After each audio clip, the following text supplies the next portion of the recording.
Oh, those boys are much too much. Those boys. And Tijuana is hosting a showcase of creativity and innovation for the world to see. It's called the Tijuana Innovadora 2012. The program will run for 10 days. It will cover themes including creativity, industry, and manufacturing, and people and the human development. Speakers at the program will include Steve Wozniak, co-founder of Apple, Blake Mycoskie, founder of Tom's Shoes, and many more. The event is designed to bring together leaders on the process of innovation and creativity, and how they can better position the Tijuana region.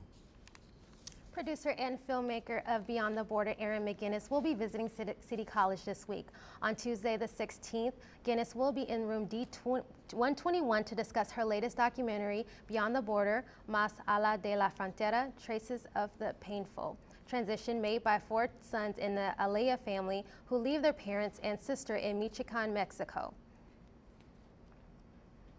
The brothers then have to fight cultural, class, and language barriers in Kentucky.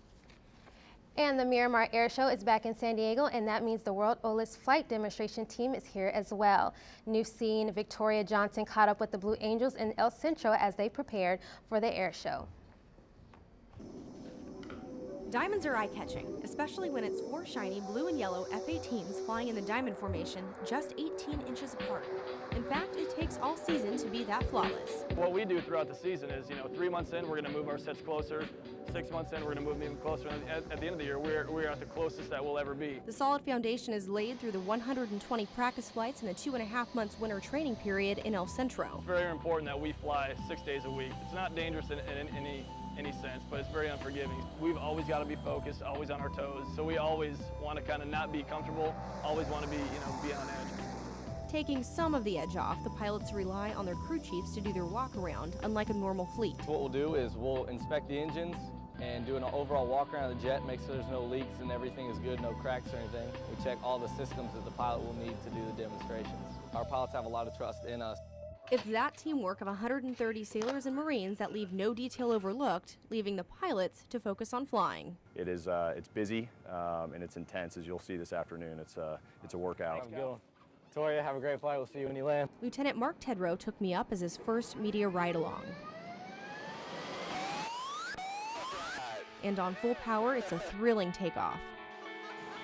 In 30 seconds, a Hornet can accelerate from 130 knots. It's dynamic and disorienting.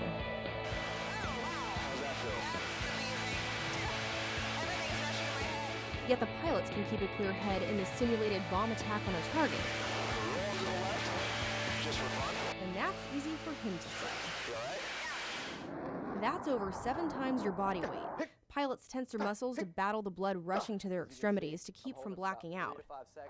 It's what all naval aviators stomach and master for combat, and what the Blue Angels display in air shows, leaving spectators dazzled by their brilliance. With photojournalist Alex Miller-Pastori, this is Victoria Johnson, Newscene.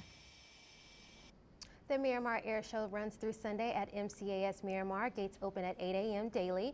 There will be a twilight show Saturday evening beginning at 5:30 p.m. Admission and parking are free. And Australian skydiver Felix Baumgartner is about to tackle something no one has ever done before. Tuesday marked the first try of his mission to the edge of space jump. With one bunny hop as the push and nothing else but thin air in between, Felix plans to fly through our atmosphere at speeds of 700 miles per hour. It's hard to imagine what Baumgartner is going to experience when falling. Hostile conditions, lack of oxygen, and high risk of death. Felix is still determined to defy gravity to its limits. With temperatures as low as negative 57 degrees, Felix's blood would vaporize without protection. Sounds like a mission for a thrill seeker? Well, Felix aims to be the daredevil of 120,000 feet and still wonders where he's going to land. Due to poor weather conditions in New Mexico Tuesday, a new launch is scheduled for Sunday morning at 9 Mountain Daylight Time.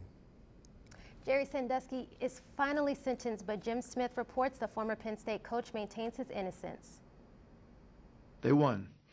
I've wondered what they really won. That would be a sentence of no less than 30 years behind bars for the former Penn State coach and recently convicted sex offender. Yet, Sandusky is still unapologetic. A young man who is dramatic a veteran accuser and always sought attention, started everything. He was joined by a well-orchestrated effort of the media, investigators, the system, Penn State, psychologists, civil attorneys, and other accusers.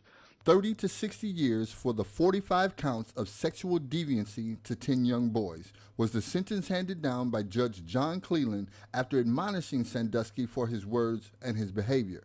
This crime is not only what you did to their bodies, but to their psyche and souls.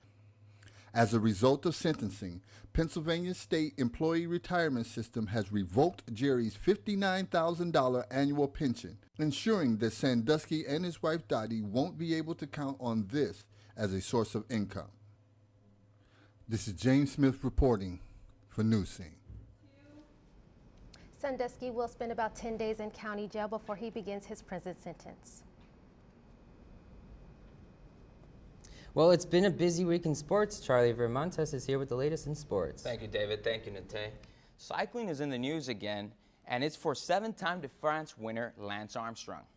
On Wednesday, a USADA report gives the most detailed portrayal. Can we roll that video, please, of Lance Armstrong? On Wednesday, a USADA report gives the most detailed portrayal of Armstrong's alleged steroid use during his 7 titles. The U.S. Anti-Doping Agency gave him the names of 26 of his accusers, including 11 former teammates. About 200 pages filed gives full details from hotel rooms transformed into blood transfusion centers to his ex-wife's involvement with distribution. Lance has denied all accusations and has been stripped of all 7 Tour de France titles. We now go to the National League, which had some great baseball. Cardinals and Nationals in Game 3, bottom of the second. Kyle Loesch delivers to Adam LaRoche, who drives one straightaway center, giving the Nationals a 1-0 lead. Beautiful. We go to the top of the third. Carlos Beltran with the sacrifice fly to right center. That brings in Pete Kozma to tie it up at 1 apiece. Bottom of the ninth, still tied 1-1. National Jason Ward takes Cardinals Lansing deep to the left for the game-winning solo home run. Nationals tie the series at 2 apiece, forcing a Game 5 tonight. Now let's make our way to the Cincinnati, who's taking on the Gigantes. Top of the 5th, Giants' Brian Crawford triples to right, bringing in Gregor Blanco. Run, Forrest, run. Giants up 1-0. We go top of the 5th, where MVP candidate Buster Posey has bases loaded. Spadra pitchers later with the fastball in the middle, and Posey's like, too easy. Gets himself a grand slam. Giants end up eliminating the Reds and going to the division series. We now go to the American League. We go first to the Tigers and A's. The series was all tied up at 2 apiece. In the top of the 7th, with Detroit now up 4-zip, Prince Fielder gets a blooper, scoring 1 more run. In the end, it was all Tigers. 6-0 was the final, taking Detroit to the finals. We now head to Yankees and Orioles in Game 4. Smooth transition here. Yankees leading that series 2-1, but Nate McLeod has other ideas. Capaya is going deep and gone for a solo home run. The Yankees would tie it up on an RBI grounded in the 6th. The game would go to extra innings. Top of the 13th, J.J. Hardy hits a go-ahead RBI double. Orioles go up 2-1. Bottom of the 13th, Jim Johnson to close it out for the Orioles. Yankees' Eric Chavez lines right to Manny Machado, and to end it and force a Game 5 tonight. Also, guys, the Chargers will be playing on Monday Night Football against the Denver Broncos. That's something to be excited about. Big game. Thank you. Thank you, Charlie. Thank Sounds you. like a lot. All right, coming up, San Diego loses a broadcasting icon. And we'll tell you which naughty celebrity is going viral. Stay tuned.